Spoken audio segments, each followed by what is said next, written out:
Се расплеткува клопчето што се случило со 12.000 идни пензионери и нивните 19 милиони евра. По објавата на ресорната министерка Царовска и поднесената кривична пријава против непознат сторител, се огласи и директорот на фондот.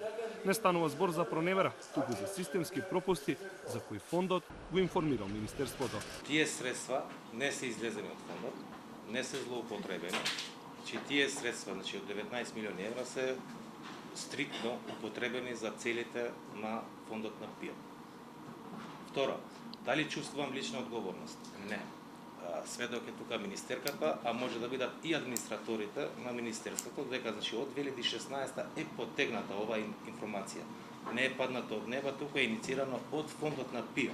Со години на осигуреници не им се отворале сметки во вториот столб и не им се уплаќале средства, а се трошеле за исплата на пензии, тврди одново Царовска по заедничката средба со приватните друштва, фондот и МАПАС.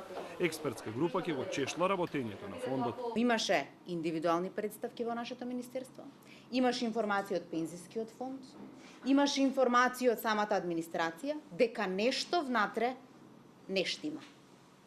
Целото тоа е попишано во нивните извештаи, но ниту еден од тие експерти не е форензичар.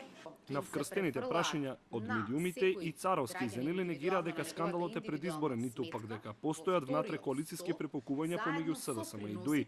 Според Царовски, со новите законски измени и реформи, дупката во пензискиот фонд ќе се намали за 2 милиарди денари. Префрлањето на парите ќе се врши од утре па во наредните 6 месеци, а граѓаните да проверуваат во МАПАС. Агенцијата има супервизија врши во моментот на влез на членовите во регистарот на членови. До тогаш тие се осигуреници во фондот на ПИО.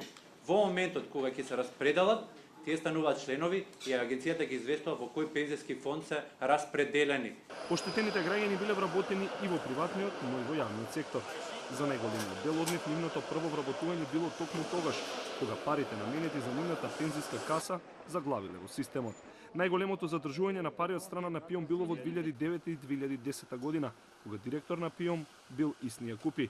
Од тука натаму, надлежните очекуваат падот на системот, да го расчисти и јавното обвинителство.